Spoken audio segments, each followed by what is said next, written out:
Hey there! In this video, I'm going to be going over my goals, routines, and processes for 2020. So it is June, which means that half the year is just about over. That also means that we still have a whole half of the year left to go. So I've seen a few videos recently which have motivated me to take another look at the way that I set my goals and processes for achieving those goals. They were my friend Julia's video on how to set a goal, and then Kira Ann's video on her updated goals for 2020. Because this year has been nuts, like bonkers crazy. Haven't seen the likes of it ever in history. So I feel like we're all kind of due for a reset, right? So I feel like this is a great time to kind of step back and take another look at goal setting, both sort of for me on a professional level and on a personal level. So I have processes for setting those goals, and I try to tweak them every now and then with how I'm looking at those goals and how I'm going to achieve them. So I've always been someone that really enjoys having a goal to work towards, and what I learned in Julia's video was another benefit of setting goals is that it gives you something to look forward to, which I thought was such a positive way to put a spin on that.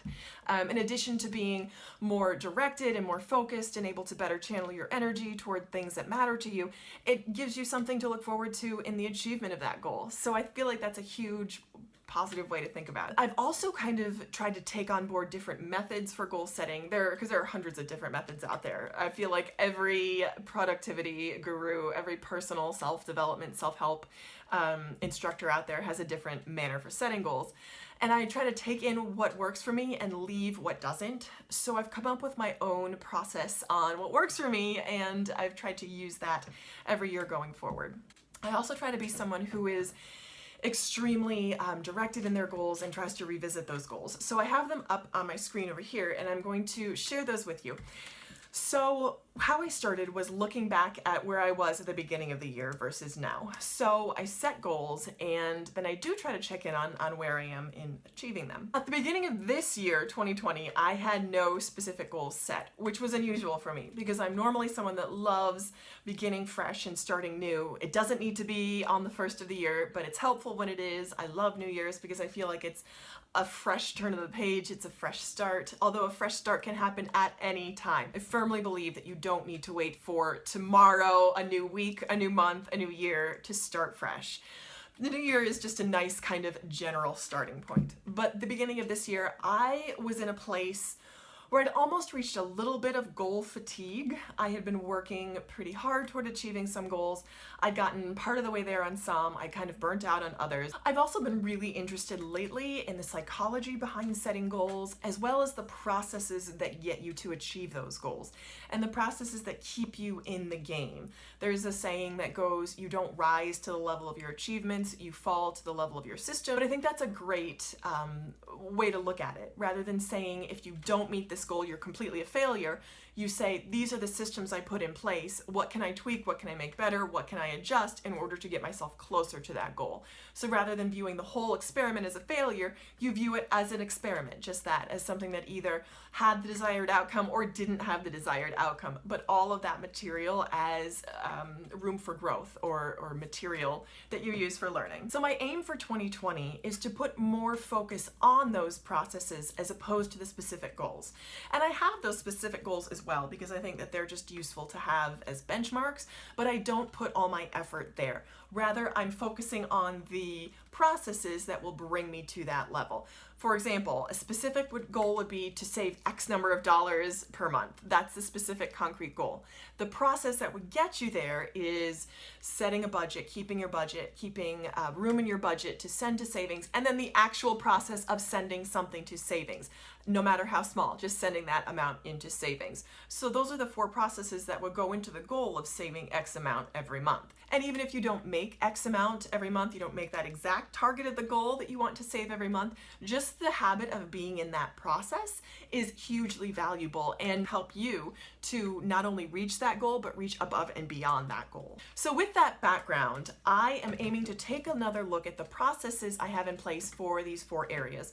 And generally, this is how I try to set my goals. I look at the area of mental, emotional, physical, and spiritual growth. And those are the four areas that I aim to grow in every year. And I know there are different ways you can look at this. I know Zig Ziglar has the 7 wheels of focus to do with like family, personal development, professional development, and there are like 8 billions of different ways you can look at this. But for me, I keep coming back to those 4 pillar areas of mental, emotional, physical, and spiritual. So as far as the routines go for each of those areas, from the area of mental development, I aim to take in more information. So the routine that I'm aiming to cultivate is to read at least 1 new book every month. This can totally be audiobooks, and this is something else that I've really gotten into, is listening to audiobooks. I have an Audible subscription that I'm playing around with. You don't need to pay money for this. You can either swap with a friend, or I know that a lot of local libraries are doing like book exchanges, book swaps. Our local library, even during lockdown, had like a free book section that they just put outside for anyone to take, which I thought was a neat idea. So there are totally ways you can do this for free without any cost involved. So that's how I'm aiming to develop in the mental area. In the emotional area, the process that I'm using to grow in this area is a process of self-reflection. So this I do specifically for me through journaling, and that's been very helpful in seeing my patterns, charting my emotional growth, areas that I can grow more in, areas for growth, and I do that both longhand and on the computer, and that's a daily charted process that it comes and goes, but for the most part, I am very consistent with that. Lately, I've been being a little bit more strict with myself and making sure that I get done the amount of writing and reflection that I request from myself. So that's how I aim to grow, specifically in that area of emotional strength and development. In the area of physical growth, so this has actually been an area that I feel like I have grown pretty well in. This year, I enrolled in a health subscription course that I had mentioned earlier, and that has been doing wonders for my physical shape. I feel like I'm physically on the road to becoming into the best shape that I've ever been in my life. Nutritionally, that's a little bit more challenging, and that's really the way that I feel the most reflects the most visible change in my body. That's always kind of been an emotionally sticky area, the area of good peak nutrition, but that's something that I am aiming to grow in. So physically, for my exercise, I have that subscription. And then as far as nutrition goes, I've been gradually folding in more supplements. I'm always aiming to keep my nutrition on point, and that's just basic. That's eating more fruits and vegetables, lean proteins, things like that. It's not always as easy as it sounds, because for me there's a huge emotional component to that. But I do find that the emotional reflection, if I put that first and focus on that the physical, especially my nutrition and food intake, gets a lot cleaner. That was an interesting link that I charted kind of over the past 10 years. But as far as nutrition goes, I've incorporated a collagen supplement, more magnesium, calcium, potassium, and sort of vitamin Bs, but those 3, magnesium, calcium, potassium, and vitamin D, have really helped as far as my sleep, regulating my sleep habits, and sort of muscle growth, muscle regeneration. So I'm feeling a lot better physically, which helps as well with my nutrition and just weight management overall. So that's how I'm aiming to grow physically. And on the spiritual process, I've spoken about my devotion routine before, and I will link to the video that I did earlier on my devotion routine. It's pretty much the same. It's been the same for a while. That is where I find personally the most connection and stability from, is my devotion routine. And I do that daily. Weekly, I aim to go to some sort of a church service or church meeting online since lockdown has been in effect. I found that actually even more helpful than meeting in person. I find that you can't substitute meeting in person, and there are huge connections and growth and development that happens in that way.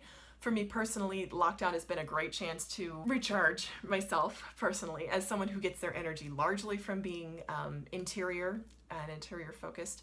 I find that time in solitude is very productive for me. So personally, this whole time, the events of the world notwithstanding, the huge crises that we are in being very, very important and critical, I find that personally I've used this time for a lot of reflection and growth.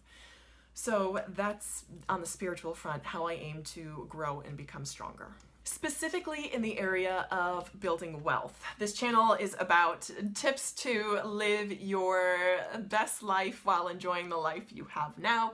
So I'm going to share with you some of the more concrete goals I have as far as building wealth go, and the processes that I'm going to put in place to get there. So my first goal is definitely a number, to save a number, but really more focusing on the process that I use to get to that number. So that's to save a certain amount by the end of the year. I'm about halfway to that amount, and it's that exact routine that I outlined earlier. Making that budget, sticking to the budget, building in some cushion room, and then actually sending that amount to savings at the end of every month. So that's, I find, where it's so easy to go wrong, is in actually taking the action to transfer that money from one account to the savings account. And that's the part that I am aiming to become better at. So every month I aim to make that transfer, no matter how big or how small, whether it's above the amount that I wanted or below the amount. I still aim to be accountable and to go through with that process. The second item that I'm going to use to build wealth is to cultivate at least one new income stream every month. So this is going to be an interesting experiment with 6 more months left in the year. I'm going to give it a shot and say the way to build more wealth is to have more income. And I'm going to really work on that toward the end of the year. I have some items planned in for this month of June that was really reviving my eBay income and getting that up and running, which I aim to continue through the rest of the year. I also have some other things kind of on the horizon that I'm cooking up, and I'm aiming to set at least one of those things live every month. So that's going to be one of my great experiments, so stay tuned for more info on that one. And the third goal I have for building wealth is to interact with people who are on a higher wealth level than me. And that can be really scary, but really exciting. So I am by nature an introvert. I don't love going up to people and starting conversations, but when it comes to something that I'm passionate about and empowering people to make the best financial decisions for their life, this is something that I love to do. So this is something that gives me courage and empowers me to sort of take that step and to reach out to people who are on that higher level and see how A, I might be able to bring value to them, and B, how I can learn from them and grow and develop.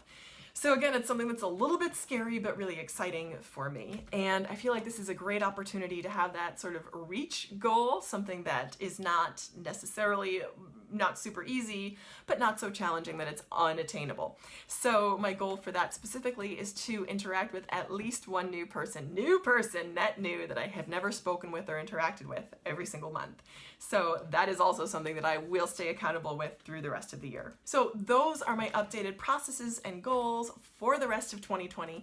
I would love to hear how your year is going so far. I know it has been crazy lately, so let me know how you're doing and if you have any updated goals as well. So thanks for watching, and I hope you'll keep watching. Bye.